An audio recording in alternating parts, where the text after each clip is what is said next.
Imagine living your life after 50 and feeling energized and excited about your future. Welcome to the Women in the Middle podcast, the podcast for women who are ready to figure out what they want and create the life they deserve. Here's your host and master certified life coach, Suzy Rosenstein.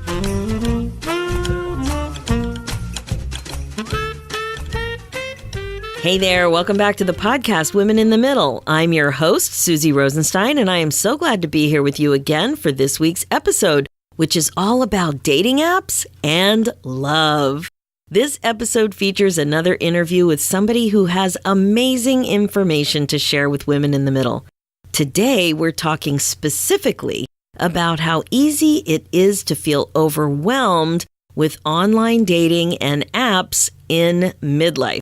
Seriously, being single again later in life is a whole new world. The dating landscape has changed dramatically since you were in your 20s, and it is no surprise that you can feel like you don't know what you're doing. Before we dive in, though, I have a question for you. Do you know that I have a free Facebook group? I just wanted to check in with you about that because I wasn't sure you knew. It is for women exactly like you. One thing I hear over and over again from women in the middle is that you crave community. You really want to connect with more women your age. So now you can. Easy peasy. You, my friend, are cordially invited to join my free Facebook group called the Women in the Middle Community Regret Proofing 101. This is where you can continue the podcast conversation and hang with other amazing women in the middle. It's a safe little haven with your name on it. So just head over to www.facebook.com/groups/Women in the Middle Community, or in Facebook, just search for Women in the Middle Community. That's it. Okay, let's do this. My guest this week is Renee Suzanne, who's a coach for smart, successful women who want to find love. She helps women go from heartbroken to happily married.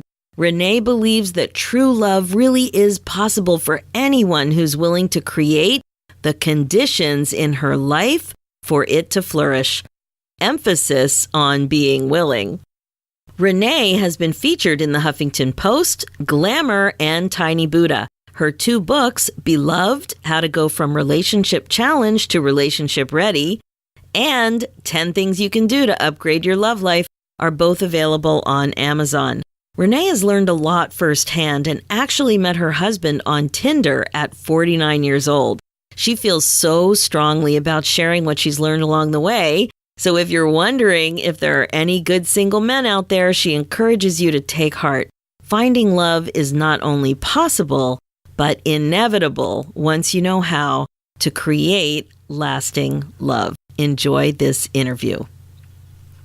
Hi, Renee. Thank you so much for joining me today on the Women in the Middle podcast. I'm so excited to talk to you.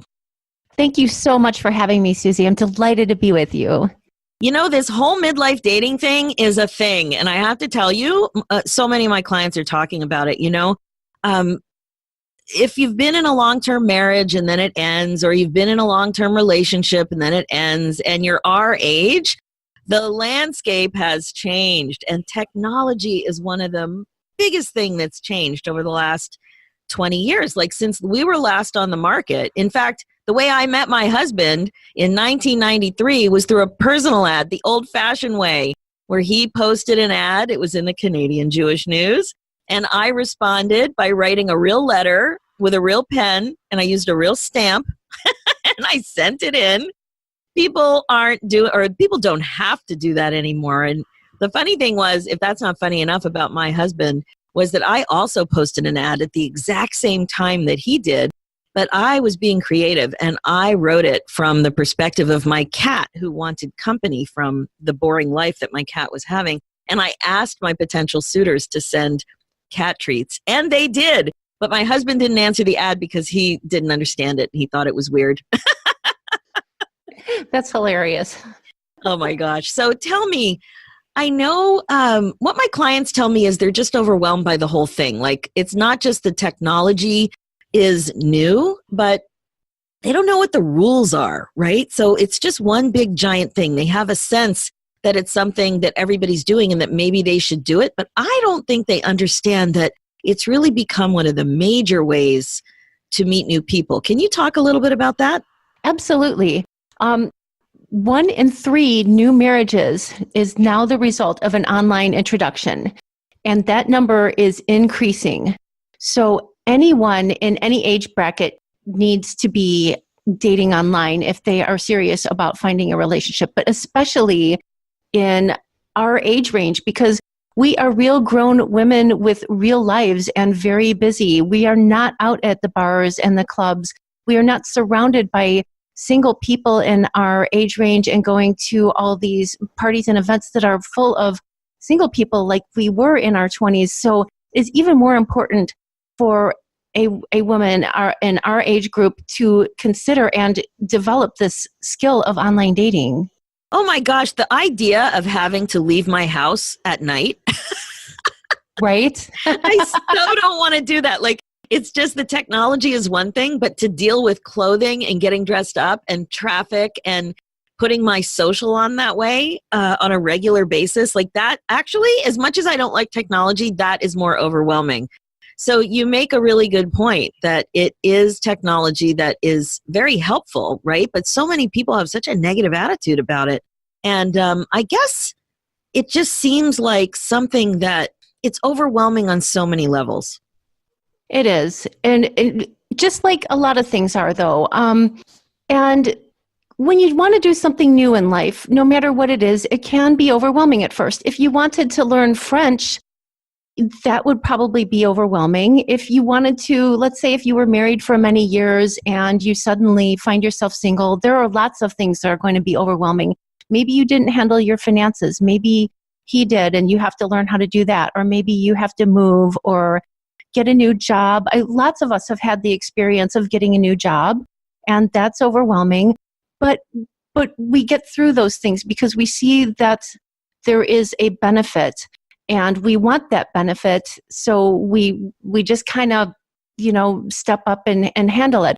I think the difference with online dating is there are so many horror stories and so much negativity, and a lot of times it's easy to just kind of go down into the overwhelmingness of it all and think, well, there are no guarantees anyway, and I must be doing it wrong and whatever. So if you can resist the pull, the very real pull to go to that place and say, 1 in 3 new marriages are coming from this. There is something to it. This is a skill that I can learn and learn how to do well to achieve my desired result. Then you've got a much better chance at cracking online dating and getting what you want. Oh my gosh, I'm so glad you put it in that perspective because, when it comes to being overwhelmed and learning new skills, you're right. There's so much in life. And I've interviewed somebody recently, my sister actually, who was on the podcast talking about being blindsided by a divorce. And I also talked to somebody who is an expert in the financial part of the gray divorce. And you're right. There's so many challenges that we have that we feel overwhelmed by. But a lot of the overwhelm, all of the overwhelm comes from our thinking. And on the podcast, we talk a lot about this, that what happens in life is neutral, but it's what we make it mean that creates our feeling. And overwhelm is a feeling like any other feeling. And online dating is a skill like any other skill. And I know that thoughts, the way you think about your situation in life and how it's changed, can really be a drag and can really bring you down. And one of the things that you mention and you talk about is this concept, this thought that just love isn't for me, that you find so many of your clients thinking that thought, love's just not for me. Can you talk a little bit about that? Sure. Yes. A lot of people think, and I did this when I was single too. Love's not for me. There must be something wrong. I must be broken. And I think a lot of that comes from this whole, we are weaned, us ladies, on these chick flicks. And you watch them, it makes me want to punch the TV, right? you have these women who are acting like total Miss Crazy Pants, and some guy running after buses and trains and getting on airplanes to chase her down, and she has to do nothing except act ridiculous and look beautiful. and this handsome hunk falls into her lap. And then we're weaned on this stuff. So like 20 or 30 years of that, and you think love's supposed to be easy. It's supposed to fall in our laps. Something is horribly wrong if it doesn't. And we're going to sit home with the Ben and Jerry's and go on Facebook and take trips with our girlfriends. And you want to do all that, fine, but don't say love's not for you. That is a thought, and it simply doesn't have to be true. You could think other thoughts like, love is out there for me. There are plenty of men who are looking for me. Other things require some efforts to pull off. Why not love? Love's freaking awesome. Love is one of the best things you can have in life. Why should it just fall into your lap just because a bunch of movie producers have made so much money selling us this myth? It's ridiculous. So good. Renee on a rant. I love it. I do rant. I really do. Okay, good. So we've established that love isn't for me is a thought, and there are so many thoughts that affect our emotions and then ultimately how we behave, which always proves our thoughts. So love is just another one of those things. I love that perspective. And what would you say about this single men availability issue at our age? Because that's another thing that women talk a lot about, because they just think there's just, not only is love not for me, but there's just no men out there to meet. Right. And that can be really disheartening. And I used to think that as well. I was single for well over a decade. I raised 4 kids alone after my husband passed away, and dating was very challenging. So I've been there, and I totally get it. And I used to think, oh my gosh, there's no men out there. All the good ones are taken. Online is full of weirdos and losers and all that. And it's like so not true, because like for every couple that gets divorced, there was a man there too, right? So there are single men floating around, and they are out there and they want to find love as well. They don't just go and turn into monks or something. They are out there. And even as we get older, can it be more challenging? Sure. But you can decide to be up to that challenge. You can decide to post a really good online dating profile. You can decide to get good pictures. You can decide to put your best foot forward to be the best person that you can be, so that the man that you are wanting to attract into your life will choose to date you, as opposed to doing nothing or throwing up a couple of selfies and some laundry list about no losers and broke men need apply, and then be disappointed with the results. You can do that. A lot of people do that. But if you do this right, if you put in some effort and find out how to do it right and then do it, I promise you will have a much better result and a much better chance at attracting the good men who are out there. So let's go back just a second or two. So tell me a little bit more about what happened in your life. What was the span of time from, when you were married to when you transitioned into being single? I'm so sorry about your husband. And then when you started to think of yourself as somebody who wanted to meet people and pursue a relationship. So what was that whole span of your life? What did it look like? Oh, wow. Well, I found myself a young single mom at the age of 28 with 4 children.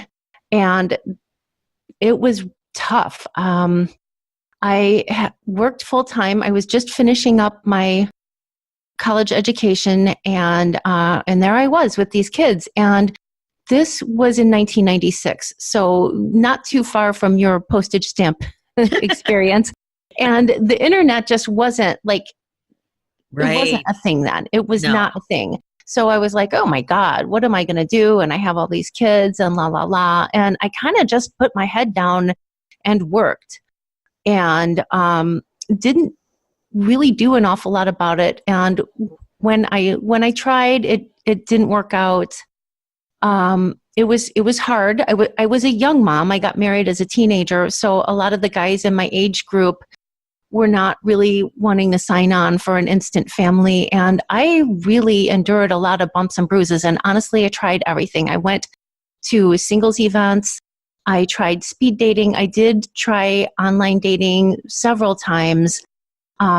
I took workshops. I really put in a lot of effort to learn how to do it right. I took online dating profile writing courses and read every self-help book ever written, and I got professional pictures done. And so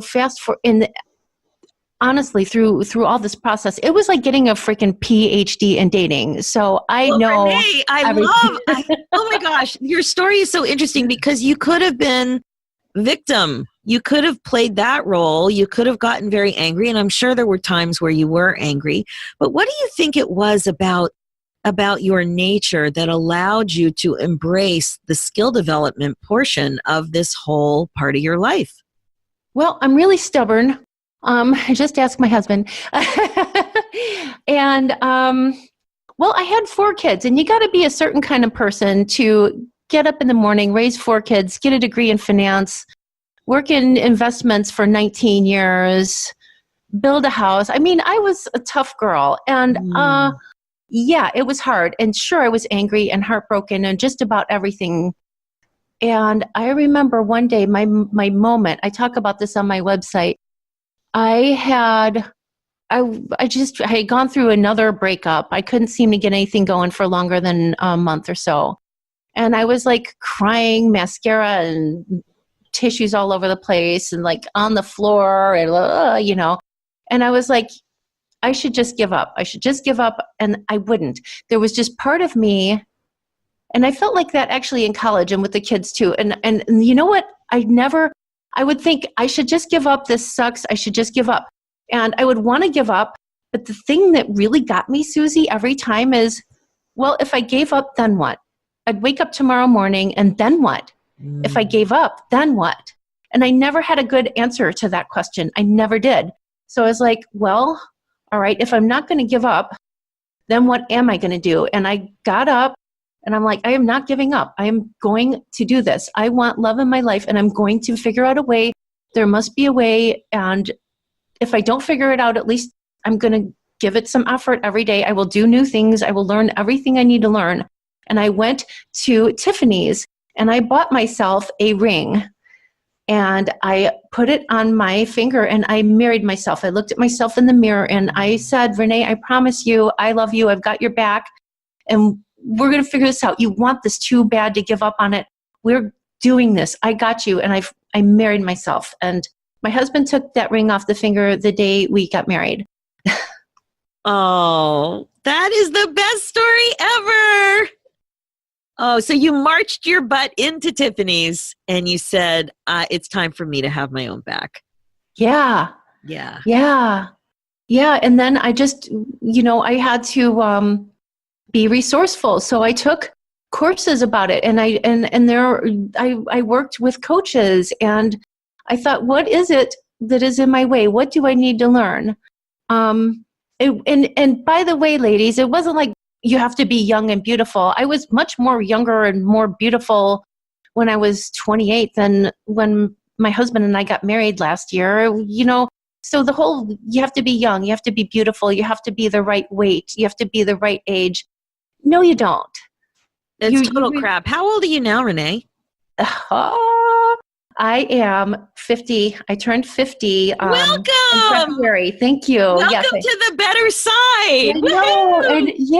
And honestly, and I had more fun after I turned 40 than the whole rest of my life put together.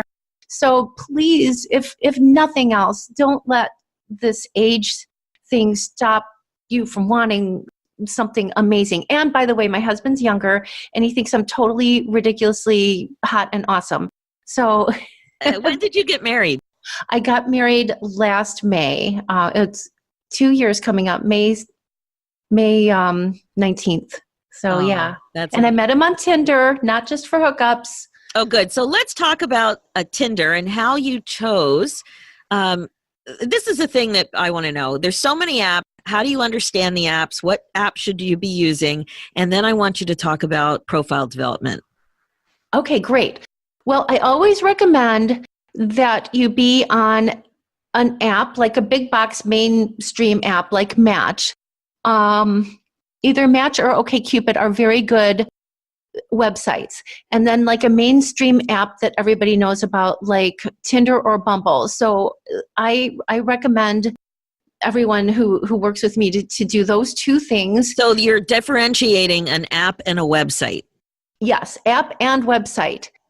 One app, one website. And then another thing I always say is try to go to one social event every week. It helps you practice your friendliness muscle.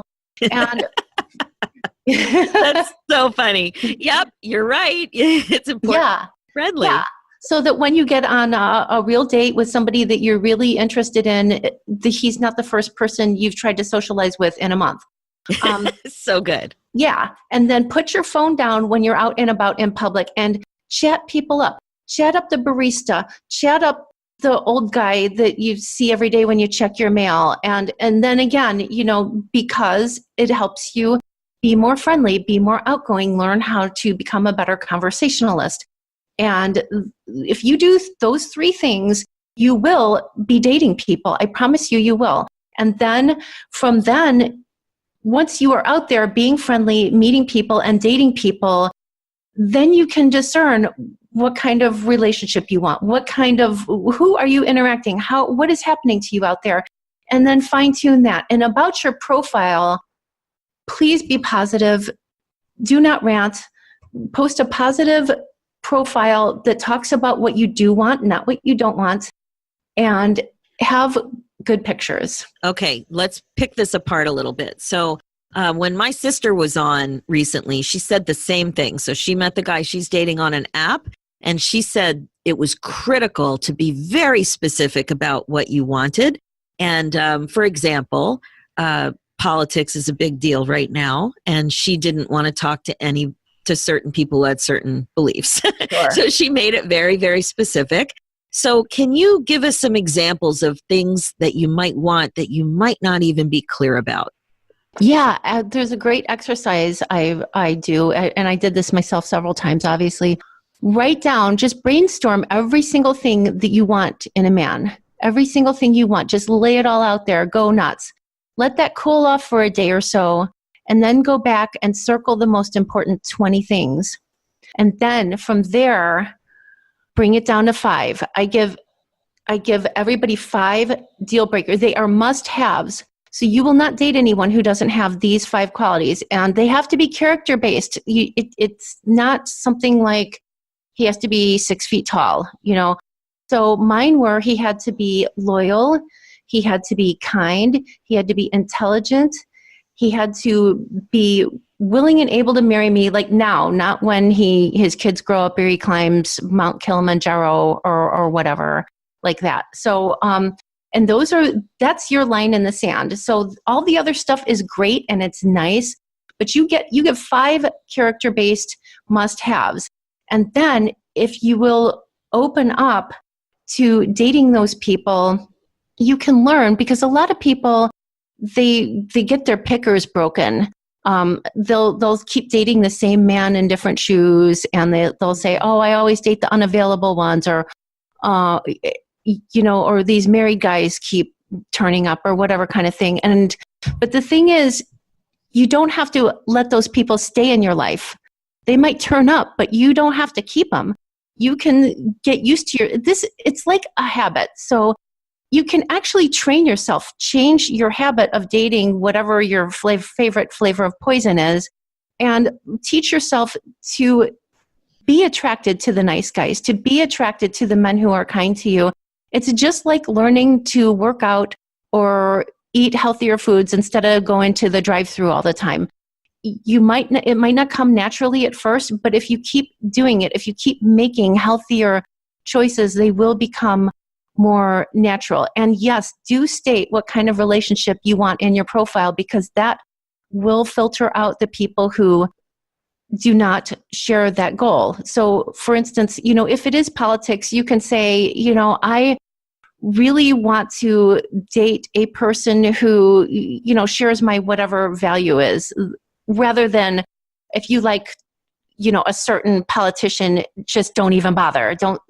Yes, that's a great spin. Yeah. Yeah. And I remember, so I got married in my 30s. I wasn't really young, and I had started to have thoughts and be discouraged. And I remember way back then going through a similar exercise where I was thinking about my line in the sand.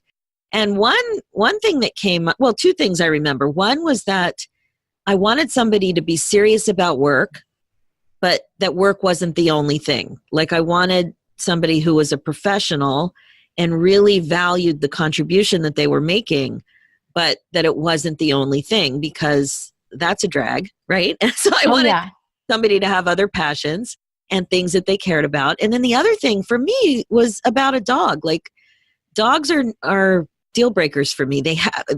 You can't have allergies. You have to love dogs. And I felt kind of weird about that. At the time I had a cat. I didn't have a dog yet, but I came from a dog family. I knew dogs would be a part of my life forever. And developing an allergy is one thing, but starting out with an allergy, I just really wanted dogs to be part of my life. So that was a question that came up very, very early. And I think what I see with women our age is that we're uncomfortable wanting what we want. And oh my God, yes. Crystal clear about that. Yeah. So talk to me a little bit about that, because it's like a muscle we haven't exercised in a couple of decades, to be clear about what we want and to be okay with that. Yeah. Oh, I have so much to say about that. I really wanted to get married, but I was afraid to admit it. And this was like a huge part of my journey, is I was afraid to even want. Like there is this belief out there in, the age of casualness and hookups and all of this, that I was supposed to be this free and easy woman who was just not going to be attached to somebody and could date like a man and all of that. And I was embarrassed that I wanted to get married, so much so that I was afraid to even want it or admit it to myself, much less anyone else. And it was a long and painful journey to finally out myself on that and say, oh my gosh, I really want to find a nice guy and get married. And I don't care if that sounds 1950s to somebody. That's really what I want. And like, if you look at guys, and I love this about men, we really could learn a lot from men. Men will tell you they want the most ridiculous things. Men, want to climb rocks and sleep out in the ice and cold and eat out of plastic containers and you just fight with polar bears and like all this crazy stuff. And they'll be like, yeah, I want to do this. And then we're like, oh, I think I kind of want this one thing that's maybe kind of normal actually, but I'm afraid to like, it might not be okay if I want that. Like, no. So once I got really like, I want this, I want to get married. And I would admit that to people. I wouldn't go out on dates and say, look, where's the ring, buddy?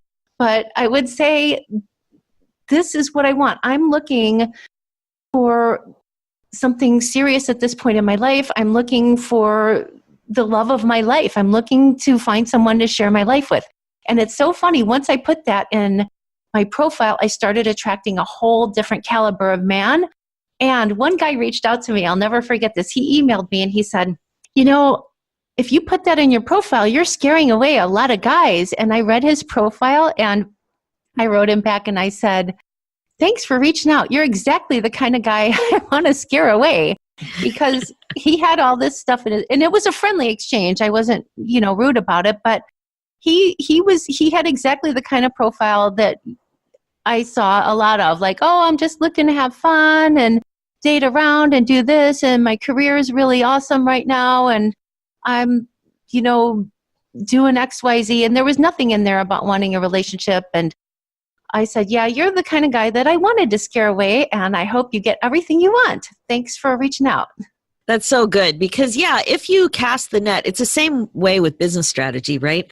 I have coaching skills. I can help lots of people, but I'm trying to find a very specific type of person because it's a good business strategy and it's my passion, and it helps me tailor my message so that it can be heard by my person. Otherwise, there's just so much information out there that the right people aren't going to find their way to this podcast, right? So it's the same sort of thing. It's like, yes, you're a woman and you're looking to meet people, but you're not looking to meet everybody, and time is valuable. And once you want what you want and you're comfortable with it, and you're aware of it. And I love how you talk about outing yourself. It's so good. And you noticed that you started to attract different type of people immediately, which is, it's great. So touch briefly now on the importance of a good profile picture. Right. A good profile picture is everything. And yes, men are visual, but so are we. You know, you don't like, if somebody's got a serious mugshot going on, you're not going to click on him, right? So not that you would do that, but if you have a good picture, your profile is your you commercial. So when you watch a really good commercial, they make you want that product. And like, we do have to market ourselves, and we're okay with this when we're looking for jobs. We don't say, well, they better like me the way I am, and roll into an interview with our pajamas on and talk about our dogs and how much wine we drink every night on our resumes. We put our best profile forward because we want that job, and we understand that we need to stand out. And it's the same with your online dating profile. If you put yourself in your best light, he's got like 1 second or something to click on you or pass by to the next profile. And your picture is going to, it's just like your resume gets you the interview, not the job. So you've got to have a photo that somebody is going to click on, and then he'll read your profile, and then you'll go on the date. But there's none of that happening if you don't have a good picture. So what makes a good picture? A good picture, thank you for asking. This is great. Yeah, okay, please do not post a selfie. If you can at all splurge for professional photos, do it. And it is so worth the money. You will really look like yourself. It's not like glamour shots or anything. Get a good photographer or a friend to snap some really good pictures of you with your makeup on, with your hair done, in a nice outfit. And it doesn't have to be revealing. It probably should not be revealing if you're really looking for a relationship. So you want a picture of you looking straight at the camera and smiling like a headshot. That should be your main picture.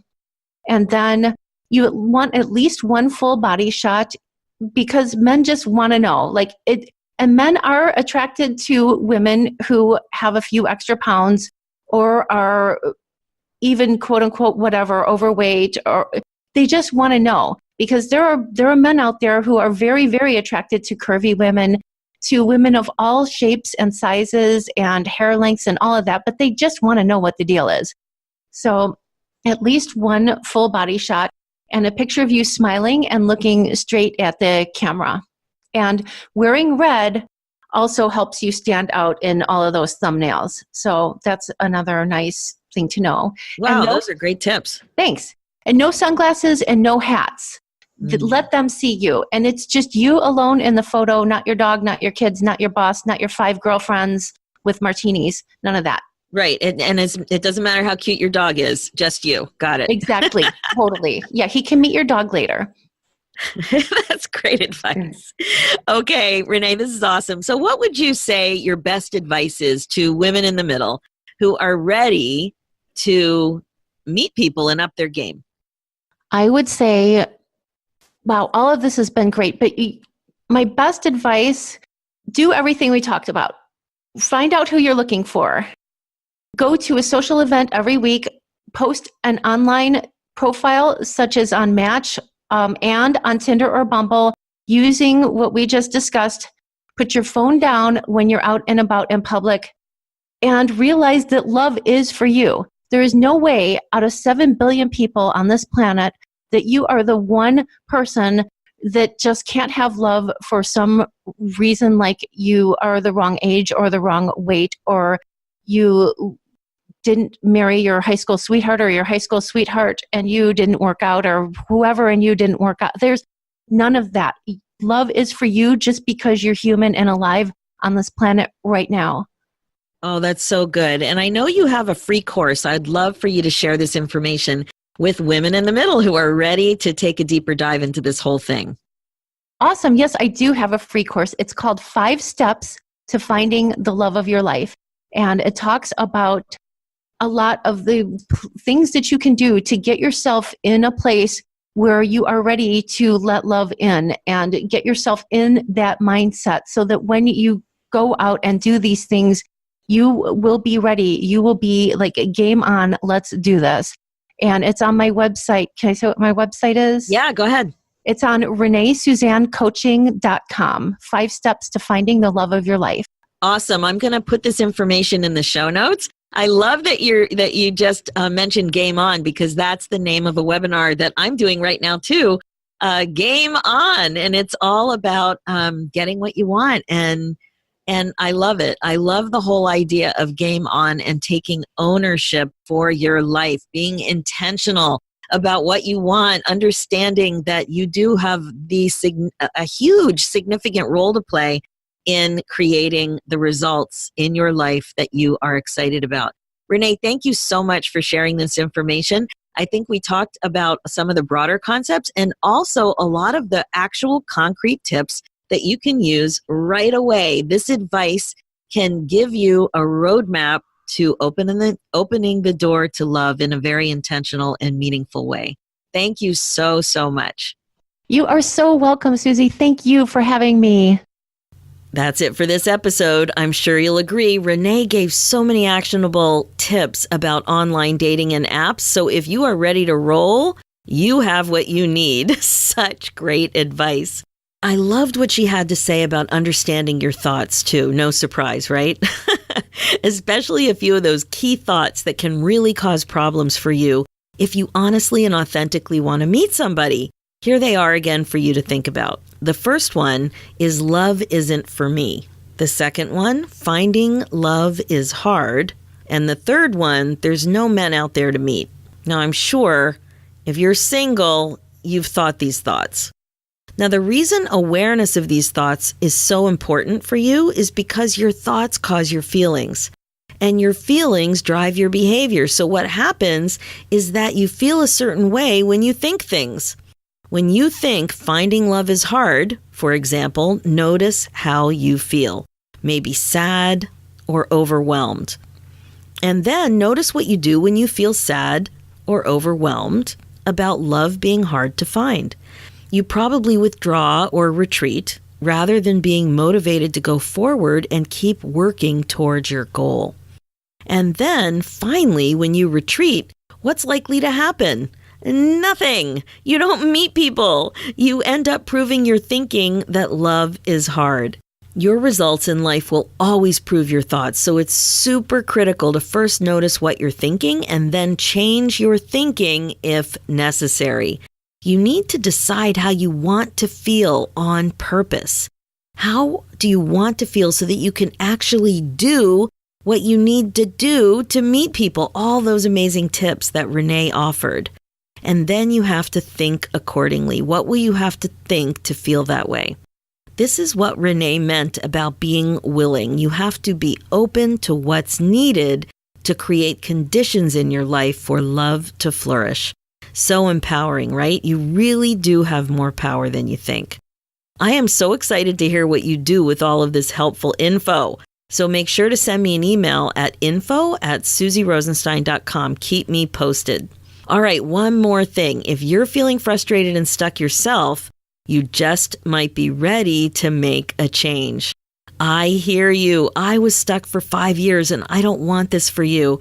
I want you to be excited about your life. Just go to www.talktosuzy.com and grab your free consult for working together. Let's see if we're a good fit. I am here to help. It's actually why I get up in the morning. I get really excited about it. So if you like what you've heard on today's episode, just head over to the Women in the Middle podcast on iTunes, hit subscribe, and if you feel like it, leave a review. I would love to see your review, and it also helps other women find this podcast. Check out the show notes with more information and links at www.suzyrosenstein.com. Let's do this, ladies, one loving thought at a time. Thanks so much for listening and have a great week.